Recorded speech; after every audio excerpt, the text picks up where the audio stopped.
আসসালামু আলাইকুম। স্বাগত জানাচ্ছি। আলোচনা করব রবীন্দ্রনাথ ঠাকুরের সভ্যতার সংকট প্রবন্ধটি নিয়ে। রবীন্দ্রনাথ ঠাকুরের পরিবারের সাথে ইংরেজদের একটা ভালো সম্পর্ক ছিল। পারিবারিকভাবেই ইংরেজদের সাথে তাদের মেলামেশা ছিল। জীবনের প্রথম দিকে রবীন্দ্রনাথ ইংরেজি সভ্যতার সাহিত্য, সংস্কৃতি, চর্চা, তাদের রেনেসাঁ, মানবতন্ত্র দেখে মুগ্ধ হয়েছিলেন। জীবনের শেষ লগ্নে এসে যাদেরকে তিনি সভ্যতার মানদণ্ড মনে করতেন, তাদের সাম্রাজ্যবাদী আগ্রাসী মনোভাব দেখে তার সেই দীর্ঘ জীবনের বিশ্বাস ধুলোয় মিশে গিয়েছিল। তার সেই বিশ্বাস ভঙ্গের যন্ত্রণা, ক্ষোভ, মর্মবেদনা প্রকাশ করেছেন সভ্যতার সংকট প্রবন্ধে। প্রবন্ধটি তার ৮০ বছর বয়সকালে রচিত। প্রবন্ধটি পাঠ করে প্রথমে মনে হতে পারে রবীন্দ্রনাথ ইংরেজদের সুনাম করে গিয়েছেন, ইংরেজদের পক্ষ নিয়ে কথা বলেছেন। আসলে তেমন নয়। রবীন্দ্রনাথ একটা সময় ছিল যখন ইংরেজদের সাহিত্য সংস্কৃতির প্রেমে পড়েছিল, কারণ ইংরেজির সমৃদ্ধ সাহিত্য যেমন বার্কের বাগ্মিতা, মেকেলের ভাষা প্রবাহ এবং শেক্সপিয়রের নাটক, বাইরনের কাব্য এসব রবীন্দ্রনাথকে মুগ্ধ করেছিল। এবং রবীন্দ্রনাথ যখন ইংল্যান্ডের পার্লামেন্টে জন ব্রাইটের ভাষণ শুনেছিলেন, তখন সেই ভাষণ শুনে তার জাতিগত সমস্ত সংকীর্ণতা দূর হয়ে গিয়েছিল। তাদেরকে মনে হয়েছিল মানবতার দিশারি।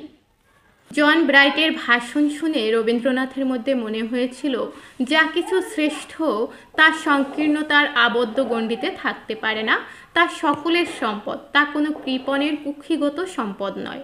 তাই ইংরেজদের মধ্যে যা ভালো গুণ রয়েছে তা বাঙালি অবশ্যই গ্রহণ করতে পারে। সভ্যতা বলতে বোঝায় সদাচার, তাই সেই সদাচার যদি বাঙালি গ্রহণ করে তাহলে বাঙালি উপকৃতই হবে, ক্ষতিগ্রস্ত হবে না।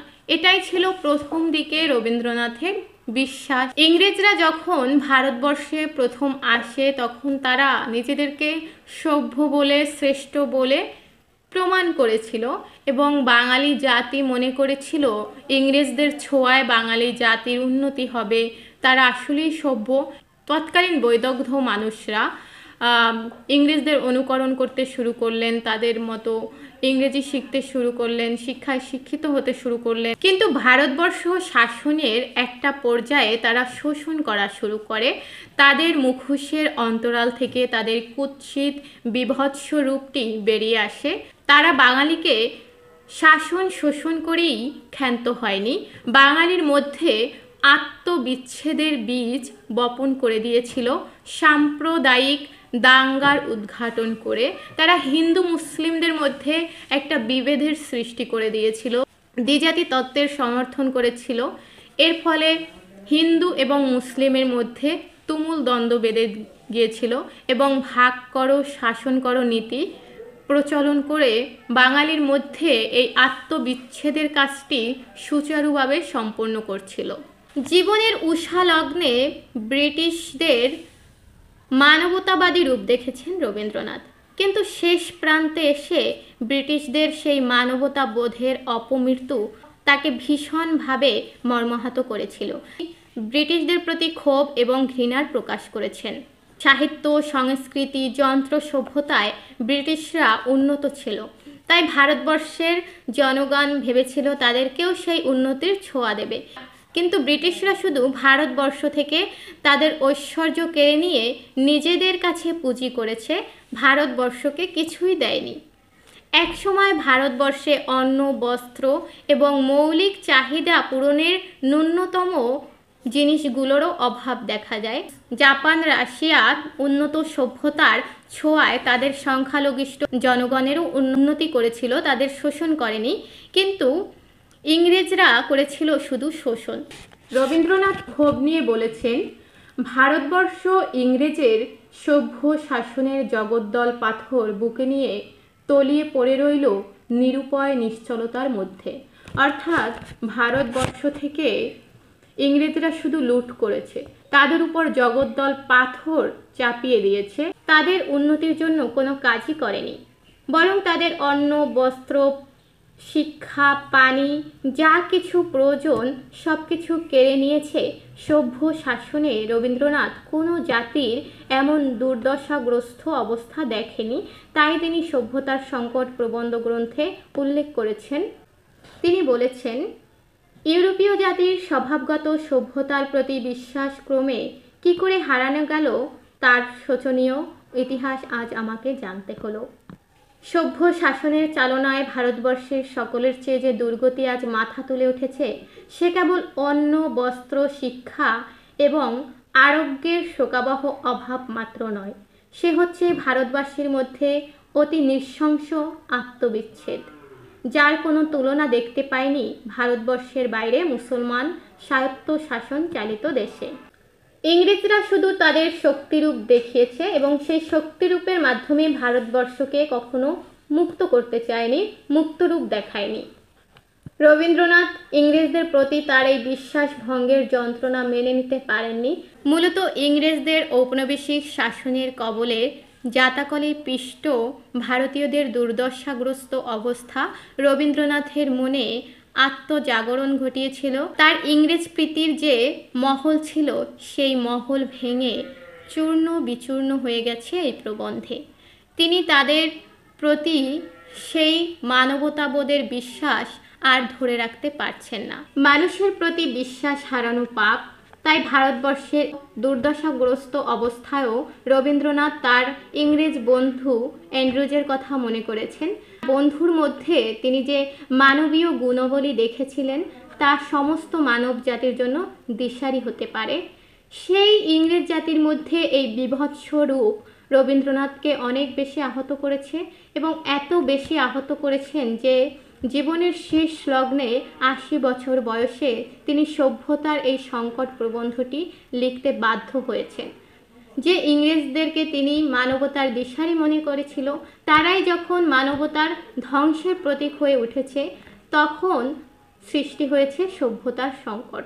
প্রবন্ধের শেষে রবীন্দ্রনাথ বলেছেন, ইংরেজরা বাঙালিদের উপর যে এখন এত অত্যাচার করছে, সূচ হয়ে ঢুকে ফাল হয়ে বের হচ্ছে, এই ইংরেজদেরকেই ভাগ্যক্রমে একদিন ভারতবর্ষ ত্যাগ করে যেতে হবে। এবং সেটাই ঘটেছিল, ইংরেজদেরকে যেতে হয়েছে। ইতিহাসের দিকে তাকালে আমরা সেটাই দেখতে পাই। রবীন্দ্রনাথ তার নাইট উপাধিও বর্জন করেছিল ইংরেজদের এই বর্বরতার দৃশ্য দেখে। জালিয়ানওয়ালাবাগ হত্যাকাণ্ডের প্রতিবাদে তিনি 1919 সালে নাইট উপাধিটিও বর্জন করেছিল। রবীন্দ্রনাথ যে ইংরেজি সভ্যতার প্রতি বিশ্বাস করেছিল, জীবনের শেষ প্রান্তে এসে সেই বিশ্বাস একেবারে দেউলিয়া হয়ে গিয়েছে। তাই এই প্রবন্ধের শেষে সে আশাবাদ ব্যক্ত করেছেন। পাশ্চাত্য মানবতাবোধের এই ধ্বংস দেখে তিনি বলেছেন, পূর্ব থেকে অর্থাৎ ভারতবর্ষ থেকেই ভারতবর্ষের মুক্তির জন্য কেউ দিশারি হয়ে আসবেন। প্রবন্ধটি থেকে কিছু অংশ পাঠ করছি। আজ আশা করে আছি পরিত্রাণকর্তার জন্মদিন আসছে। আমাদের এই দারিদ্র লাঞ্ছিত কুটিরের মধ্যে অপেক্ষা করে থাকব, সভ্যতার দৈববাণী সে নিয়ে আসবে। মানুষের চরম আশ্বাসের কথা মানুষকে সে শোনাবে এই পূর্ব দিগন্ত থেকেই। আজ পাড়ের দিকে যাত্রা করেছি, পিছনের ঘাটে কি রেখে এলুম, ইতিহাসের কি অকিঞ্চিতকর উচ্ছিষ্ট সভ্যতাভিমানের পরিকীর্ণ ভগ্ন স্তূপ। আশা করব, কিন্তু মানুষের প্রতি বিশ্বাস হারানো পাপ, সে বিশ্বাস শেষ পর্যন্ত রক্ষা করব।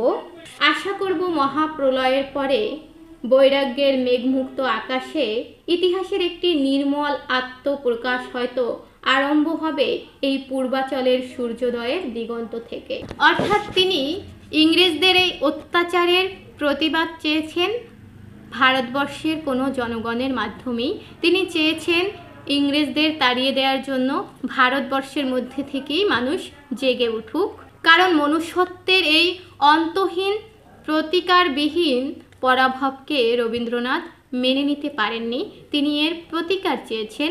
তিনি চেয়েছেন ভারতবর্ষের মানুষ তাদের অধিকার ফিরে পাক, তাদের জীবনে সুখ স্বাচ্ছন্দ্য সব কিছু ফিরে আসুক।